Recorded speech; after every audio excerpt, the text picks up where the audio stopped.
ये है इस्लामाबाद, ये है मॉस्को और ये है न्यूयॉर्क। अब तसव्वुर कीजिए एक न्यूक्लियर मिसाइल इनकी तरफ तेजी से बढ़ रहा है। दुनिया का सबसे पावरफुल न्यूक्लियर बॉम्ब यहाँ फट जाता है। एक न्यूक्लियर वार सिर्फ चंद मिनट्स में खत्म हो जाता है क्योंकि मिलियन लोग चंद ही सेकंड्स में मर जाते हैं।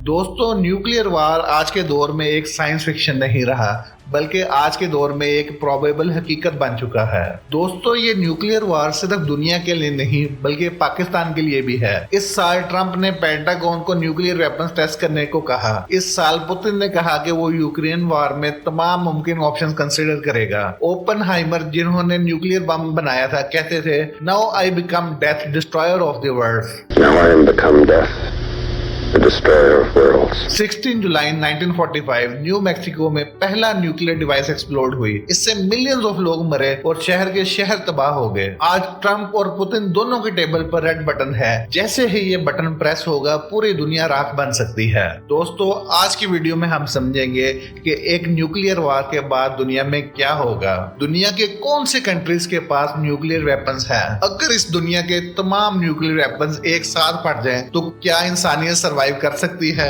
आइंस्टाइन से किसी ने पूछा था कि वर्ल्ड वॉर 3 कब होगी। आइंस्टाइन की इसके जवाब में ये कहा था कि मुझे वर्ल्ड वॉर 3 का तो नहीं पता लेकिन वर्ल्ड वॉर 4 वापस उसी लाठियों डंडों के साथ होगी। इससे मतलब ये हुआ कि वर्ल्ड वॉर 3 में तमाम दुनिया की डेवलपमेंट एक दफा दोबारा से खत्म हो जाएगी। ट्रंप की न्यूक्लियर टेस्टिंग न्यूज फिर से न्यूक्लियर वार के डर को दुनिया में बैठा रही है। शायद हम न्यूक्लियर वार तक ना पहुंचे लेकिन हम उस दुनिया के करीब जा रहे हैं जहां रिसर्च करने वाले और नई टेक्नोलॉजीज अडॉप्ट करने वाले फायदा उठा रहे हैं। ओपनहाइमर, एक शख्स जिन्होंने वार की डेफिनेशन ही बदल दी। 16 जुलाई 1945 को न्यू मैक्सिको के डेजर्ट में एक न्यूक्लियर डिवाइस पहली बार फटा। उस दिन ओपनहाइमर अमेरिकन प्रोमेथेउस बन गए। एक शख्स जिन्होंने इंसानों को ऐसा वेपन दिया जिससे वो खुद को डिस्ट्रॉय कर सकते हैं। अब मैं मौत बन चुका हूँ, दुनिया को तबाह करने वाला। लेकिन दोस्तों, सिर्फ ओपनहाइमर इस कहानी के क्रिएटर नहीं थे। इस कहानी की असल जड़ कहीं और थी। एल्बर्ट आइंस्टाइन का सिंपल इक्वेशन E =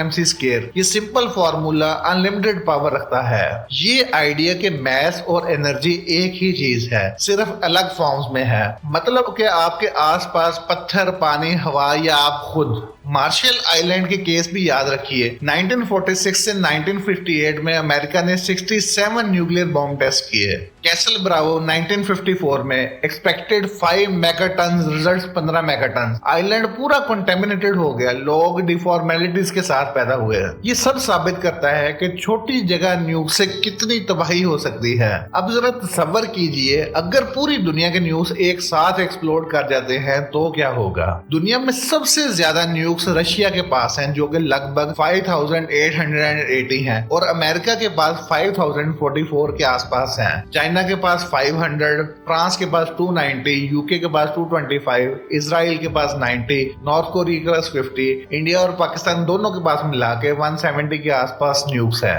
मतलब ये कि सिर्फ कुछ ही बम से एक पूरे का पूरा बड़ा शहर तबाह हो सकता है और अगर चेन रिएक्शन स्टार्ट हो जाए तो दुनिया का फ्यूचर न्यूक्लियर विंटर के साए में आ सकता है। न्यूक्लियर वेपन्स डेटरेंस के लिए हैं। अगर दोनों साइड्स के पास न्यूक्स हो वो डायरेक्ट वार से बचते हैं, लेकिन ये लॉजिक तब काम आती है जब दोनों साइड्स इक्वल हों। इंडिया और पाकिस्तान के केस में भी ये दिखाई देता है। दोनों के पास न्यूक्स हैं, इसलिए बॉर्डर्स पर डायरेक्ट वार अवॉइड होती है। लेकिन अगर इम्बैलेंस हो, रिस्क बढ़ जाता है। अब सिर्फ ये न्यूक्स लैंड तक मौजूद नहीं, एयर और सीज में भी डिप्लॉय हो चुके हैं। अमेरिका के बॉम्बर्स, सबमरीन्स और बेसिस स्ट्रेटेजिकली पूरे वर्ल्ड में है। न्यूक्लियर वार के 5 स्टेजेस होते हैं। Number 1, immediate destruction. शहर के शहर सेकंड्स में तबाह हो जाते हैं और ह्यूमन शैडोज ग्राउंड पर। Number 2, fall out. Invisible radioactive dust जमीन और पानी को पॉइजन कर देती है। Long term health impact, cancer, genetic mutations, deformities. Number 4, environmental collapse, trees, rivers, ecosystem collapse. Number 5, society collapse, no law,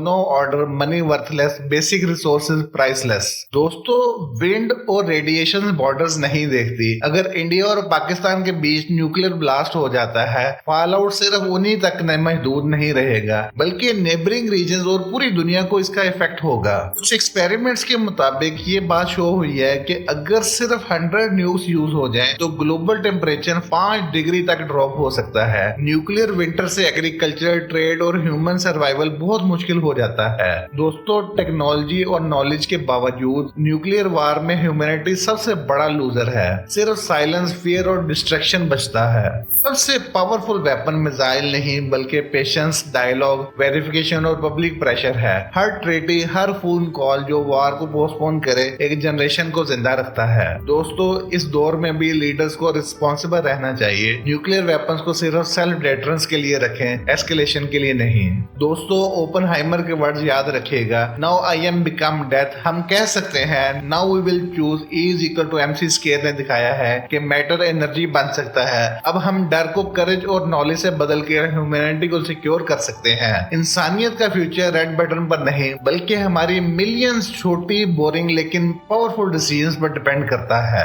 आपका हर दिन, हर डिसीजन न्यूक्लियर वार के डर से बचता है और ह्यूमैनिटी को जिंदा रखता है। दोस्तों, आपका न्यूक्लियर के बारे में क्या कहना है? अपनी राय का इजहार कमेंट सेक्शन में कीजिएगा। दीजिए इंजीनियर शामिन को इजाजत। Engineer Shamin signing off. मिलते हैं किसी नई वीडियो में नए टॉपिक के साथ। अल्लाह हाफिज।